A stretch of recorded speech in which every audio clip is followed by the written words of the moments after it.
Hi, I'm Nikki, the Obsessive Bookseller. Welcome to my channel, and welcome to this month's episode of Read, Burn, Hoard. This is my favorite ongoing series that I have on this channel, and it was originally inspired by Books with Emily Fox's 1 Week, 1 Shelf challenge. And in fact, it's very closely related to the Read It or Unhaul It thing that she's doing this year, which is also a lot of fun to watch. I'll link both of those.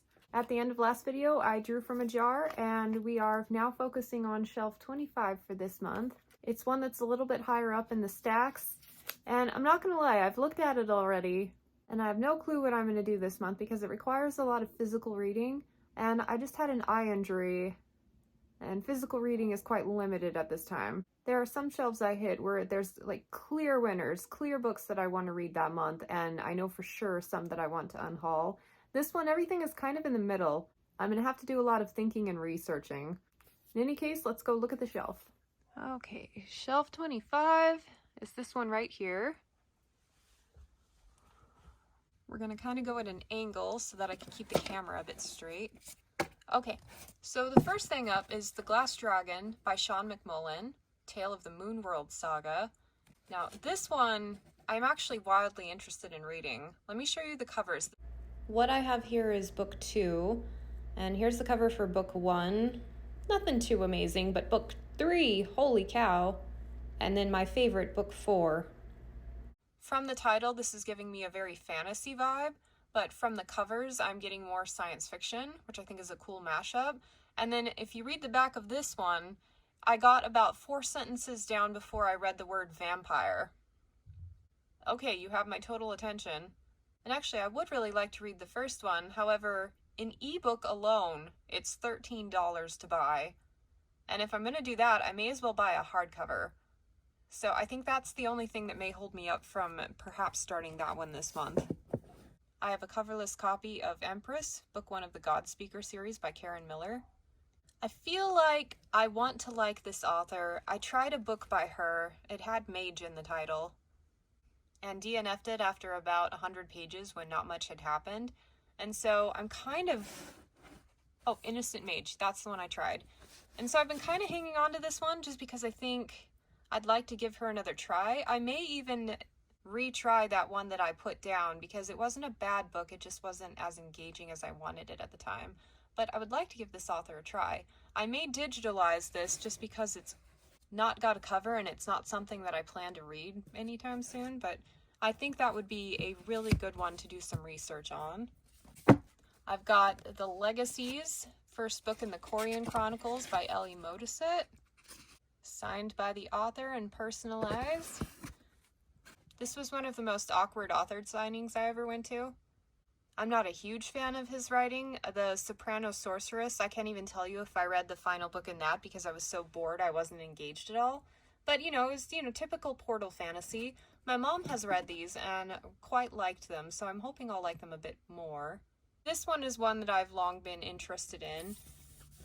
And at some point along the way, Tor sent me Treachery's Tools. This is book 10 in the Imagers portfolio series. And so when I was on one of my recent used bookstore treks, I picked up Imager in hardcover, which is the first book. And this one also happened to be signed, which is pretty cool. And if I'm understanding correctly, the things that these people can draw come to life. That's the magic system. And I think of everything on my shelves this month, this is the one I am most interested in getting into. We shall see. I am known to change my mind. I've got a random paperback trilogy here. Melusine by Sarah Monet. These do not have covers.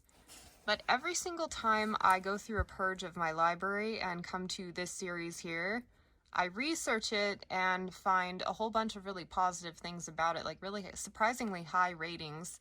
I think it probably has more of a romance angle to it, which is not something I typically look for in my fantasy novels, but I'm thinking it's going to be more like Kushiel's Dart, like the Jacqueline Carey series with Phaedre, where it's like a sophisticated love story and not really all about the romance, but that's a component to a really good fantasy series. That's what I'm hoping for out of these. That's the vibes that I'm getting.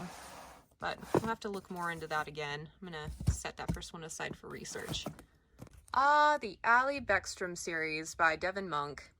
None of these have covers. I read the first one years and years ago and really liked it when I was first getting into urban fantasy. And then recently for Project Urban Fantasy, reread the first book, and it was one of the worst books I have ever read. I've been hanging on to these strip copies for years and years, saving them for a rainy day because I'm really excited to read the series, or I was until that really bad experience with the first one. But I would like to at least continue on with the second book, because almost every single urban fantasy that I've ever read that ended up being really good started out kind of rough. So we're going to give it a pass for the minute. But even though the main character was supposedly a Harvard dropout, she was one of the stupidest characters I've ever read. We'll see if that continues. I did recently read her Ordinary Magic series and absolutely loved that one. So maybe it does get better. What I will have to decide is, even if I do like the series and eventually continue, do I really need to hang on to coverless copies? Probably not. That's Tomorrow Nikki's problem. I have books 2 and 3 in the Age of Steam, also by Devin Monk. This series is wicked cool. If you're into steampunk, clockwork, and you like urban fantasy stuff like mystery, components, love story, all of that all in one, the world building and atmosphere created in this and the overall story was excellent. I loved it so much. These are not available in audio or ebook, so that is why I have not continued yet. You see I've kind of started here, but put it down because my time to read physical books is incredibly limited. I can even get through ebooks a lot quicker than I can get through physical books. So that is why that has not been continued yet. If I have time this month, continuing this series would be ideal. Deeds of Paxenarian by Elizabeth Moon. To my surprise, when I did my Sunday Shelfie series, so many people talked about this book out of like the hundreds of others that I pointed out in that series, and told me how much they really enjoyed this one. This is a compilation. The first book is called The Sheep Farmer's Daughter, and it's supposed to be an excellent classic fantasy. Female protagonist. I hear Elizabeth Moon is quite a good writer. Based on peer pressure alone, this is the one I should start. Legacy of the Grid by Elizabeth Moon. Look at that cover. Being totally real with you, I have no idea why I picked this one up. It was back when I was just buying books indiscriminately and picking up something from every author that I was mildly interested in. And I can tell you right now, I'm going to research this one, but I don't think I want to keep it. Just saying. And then finally, Cold Welcome by Elizabeth Moon. This is a continuation, like book 6 or something, to a series, and I'm not quite sure which one. It might be the Pax series, but I think it's more one of her science fiction stuff. Trading in Danger. It just came to me. There's a book called Trading in Danger, and I believe there's a set, like a first arc, and this is the start of a secondary arc of that series. So I got this one on bargain. I'm hanging on to it right now because it's a cool hardcover, and I do plan on reading Trading in Danger at some point for Project Sci-Fi. So that's what we're looking at. I'm still not quite sure what I'm going to read this month, but I need to do some research on these. So I will check in later. I've made some decisions. I decided to continue on immediately with the Ally Beckstrom series by Devin Monk. This is book 2, Magic in the Blood. I did not like the first one. It was one of the worst written urban fantasy books I've ever read. The magic system wasn't explored to my satisfaction. The love story wasn't so cringeworthy. And I like love stories and urban fantasies, but this one was just awful. Like, all of the warning signs were there on why she shouldn't engage in that relationship, but there she was, diving in head first, and she's supposed to be a smart character, and she just wasn't. Really annoyed with it, but urban fantasies have a tendency to have slow starts. I think this one was her debut series, and I really like her writing now, so I know it can go somewhere good. So per benefit of the doubt, and based on the fact that I have an audio copy ready to go, I am starting this one today, and we'll see. Either way, I think I'm going to be able to make a decision on either keeping that entire series in physical copies or just letting them go and going digital. I mean, I'm not going to read the physical copies. They're more there just to like represent my experience with them on my shelves, but yeah, we'll see. And since that one's so short, I am placing a hold for Imager by Ellie Modasit on my library app because they have an audio copy available. So hopefully I'll be able to get that before the end of this project and at least start it. There are 4 copies and about 4 people in line, which means hopefully I should be able to get one within the next 2 or 3 weeks, but we'll see. So those are my current reading plans. I decided to read Magic in the Blood by Devin Monk until my copy of Imager came in, and it only took me about a day or so to get halfway through the book, and this is not going very well. Now, I have the first book here. I already knew that I was not happy with the series, and unfortunately nothing is improving in the second book. There's a lot of talking going on, not a lot of action. The magic system isn't very well developed, so it's not interesting. The mystery is very lackluster and there's not a lot of focus on it, so it feels like we're a little bit aimless at this point. And then the romance is so cringy.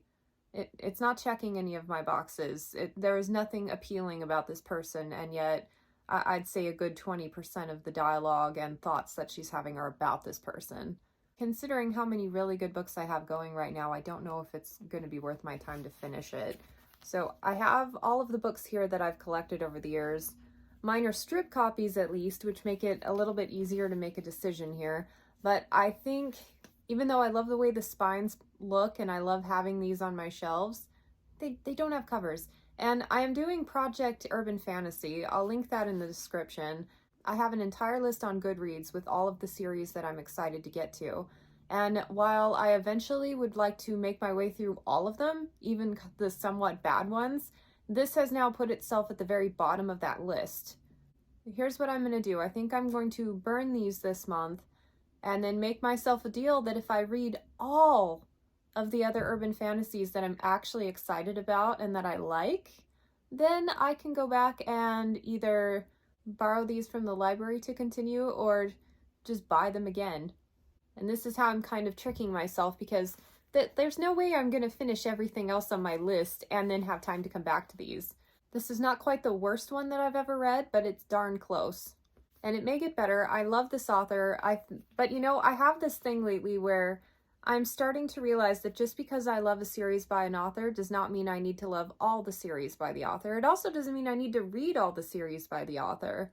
So her Ordinary Magic stuff is one that I'm really enjoying, so I'm going to finish that one out, and I'm just going to let these go for now.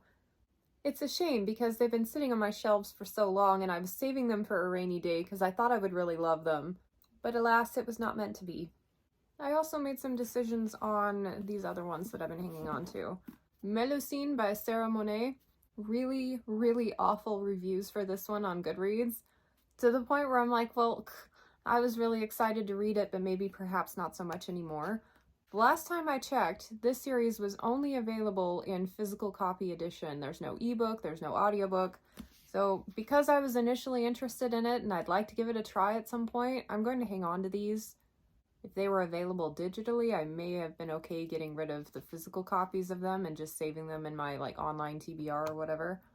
But yeah, I'm going to hang on to those for now.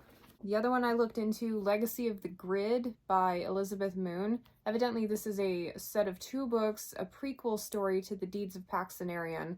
I guess there's this religious figure that they refer to often, and this is his story. I am a little burnt out on religious zealotry stories lately. This seems like everything I pick up has something to that effect, and it's something I don't really enjoy reading about anyway. And some of the reviews for this one say that it's kind of boring on top of all of that stuff that I'm not really interested in reading. And so I think this is a case where past me would have been really sad to put this one down, because if I like Deeds of Paxenarion, I would want to read everything, like everything in that world. But these days I have so many books on my TBR that I'm okay with reading like the author's best works and then leaving everything else on the table to be explored later if I ever run out of things to read. So this one for sure is getting burned this month as well. And then we have a strip copy of Empress by Karen Miller. I did some research on this one, and this one also has a very strong religious thread. But one of the things people were praising about it is the creativity of the world building. It's like a desert setting. It's supposed to be really gritty, kind of hard to read. A lot of awful things happen. Now, here's the thing. I have tried a book by Karen Miller before and didn't like it. I know I mentioned that. And so in the interest of curating my physical collection down to the books that I am excited to read and letting everything else go, I think I'm going to burn this one as well. It is available in digital, audiobook, and ebook. So if it ever comes up in a sale and I'm feeling particularly rich that week, then I will go ahead and buy it there. But I do not need to hang on to this physical copy. So this is also getting burned. I feel like I'm doing a good job this month curating my collection down to the stuff I'm really excited to read and letting everything else go. Because that's kind of my intention for the space. And I've been forgetting that over the last several months and have not been able to make the hard decisions. This month, thankfully, a lot of things were really clear cut, so it was easier to make decisions. The books I dealt with last month, they were just good enough to be held on to, but not good enough to want to be read immediately. I hate those in-between ones. I started Imager. I'm about 10% of the way through, and the first couple chapters were a little clunky. Not gonna lie, I wasn't sure if I was going to end up enjoying the story, but this main character is a young apprenticed artist, and he specializes in portraits and oil painting, and I love stuff like that. I love books where characters are especially talented in something. I don't really even care what it is, but in this case, I love art, and the author is taking great care to put in a lot of details on like different pigments and including a lot of technical jargon about the craft and how to mix paints and like a whole bunch of different elements that make it feel really authentic and realistic. So the art stuff is winning me forward. The magic system is just starting to show itself in the book at this point. And it's a kind of an academic setting, but more of like an apprenticeship, which I totally love. So the setting is working for me. The tone of the dialogue back and forth, I'm not really digging, but a lot of it was establishing the world. Like, here, let me give you a lecture on this kind of a thing. At this point, I have no idea what the story is supposed to be about. I'm just really enjoying the craft and the setting. I'll be curious to see if I'm as interested when it kind of shifts away from the art element. The series is called The Imager's Portfolio, so hopefully it doesn't drift too far away. But let's see if I care about whatever external plot is going to be introduced at some point. I mean, at about 10%, I'm hoping to see what's going to be happening sometime soon. Truthfully, it could be an entire series about him doing art, and I probably would read it. I didn't realize Grogu was right behind me when I started filming. Anyway, I'm sitting here staring at my collection, and realizing that it is taking me forever to get through the Imager book, and I kind of want to get a little bit of a head start on whatever book I'm going to read for the next shelf. Because, I mean, this one's taken me a couple of months, and that's because I am reading so many books at once, I don't get to it in the rotation very often. So anyway, I'm going to draw a little bit early, please hold, because I think future me will thank me for being a little bit ahead of schedule. So, do the yellow one. Shelf 17. So whatever I pick up next will have to be from shelf 17. I have no idea what's on shelf 17, but hopefully it has some good ones.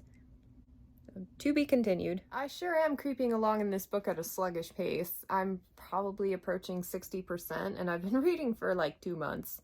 But, you know, I have a bunch of books going on rotation, so that's not a super surprise. The thing about Imager so far, I would consider it a very low-stakes fantasy, which, by the way, is a term that I have never heard before until Legends and Lattes became so popular. Before that, I would have described it as could be construed as slightly boring unless you were interested in the subject matter. But now that's called low-stakes fantasy. But it's very much about this kid learning how to become an imager and the day-to-day classwork and a lot of discussions between him and his professors where they're kind of grilling him on how things work and like governmental things. And yeah, there's not a lot of action in the book. There's even very few conflicts. But for some reason, I'm still really loving it. I love school settings to begin with, and I'm also reading this one in very small doses. Like, I've got Wrath going by John Gwynne. I've got Blood of the Mantis by Adrian Tchaikovsky, and those are very action-packed books, whereas this one is just kind of meandering along. So maybe I wouldn't be liking it as much if I weren't reading those other action-packed books simultaneously. I would feel like maybe it's kind of dragging along, but as it is a lovely break between other more intense reads. So yeah, I'm liking it. I am curious on how something like this has 10 books in a series. I have no idea what he could possibly be like expanding on at this point to that degree. I do feel like a lot of his works that I've read are a bit long-winded. I never tried The Magic of Recluse, but I know that one is like wickedly long. But yeah, we'll see. It is one of his more like newer series comparatively, so maybe it has a tighter story than that, but yeah, I'm not sure. At this point, I definitely would like to read the next one, but I'm not committing for sure until I finish this one. I finished Imager. Overall, I enjoyed the book. Things really didn't ramp up that much, but throughout the course of the book, kind of a mystery unfolded, and you know, that part I liked a little bit less than the beginnings when we're learning about stuff. And this is funny. This is a very, very low stakes fantasy. It's academically driven and it's politically driven. And seriously, I cannot figure out how he's going to sustain a 10-book series based off of this. I guess if they just spend a lot of time sitting around, like talking conjecture or whatever, then yeah, you really could fill a whole bunch of books with that. And there was enough plot advancement to keep me interested. I enjoyed the character dynamics. There weren't that many of them actually, but the ones that were there were okay. So yeah, overall, I think I'm coming in at a 3.5 out of 5 stars. It was better than just okay, right? But I don't know that I loved it. Yeah, there's really not much else to say about it. I feel like if you love school settings as much as I do, but kind of more of a highbrow like college, like if you're itching to go back to college, even though you already have a degree, then this book is probably going to work for you. I've already picked my next shelf, so the next order of business is to go make some final decisions on what I'm burning and hoarding on this current shelf, and yeah, let's go look at it. Considering it took me over 2 months to read Imager because I had so many other things going on at once, I have had a lot of time to percolate on this shelf. So I am comfortable letting go of all these strip copies of the Devon Monk series. Did not enjoy those. Definitely okay letting this one go, especially since it doesn't have a cover and I can get it digitally. And then, yeah, I continue to not want to read this book at all. So that leaves this nice little lineup here. Got a nice little gap there where I finished that book. And my experience with that one actually made me more excited to start this one because it's a shorter series and I do like the basic writing style of the author. This is book number 10. I got it courtesy via Tor. It was an unsolicited ARC. And I figure, okay, so if I make it back to this shelf without having continued the series, which honestly should be like, I don't know, well over 2 years, then I will go ahead and sell this one. But I'm going to hang on to it for now to see if I do actually ever get around to reading the next book. Right now I'm on the fence. Like, it was good, but it wasn't as good as some of the other things I have going right now. We'll see how much it calls to me. It's not like I'm going to have to remember a ton of character names. There really wasn't a lot going on. Keeping burning. I'd say this was a really successful month, and it's going to free up some space for some of these new acquisitions to go in. So it's a win. Thanks so much for joining me on this one, and I hope to catch you next time. Bye.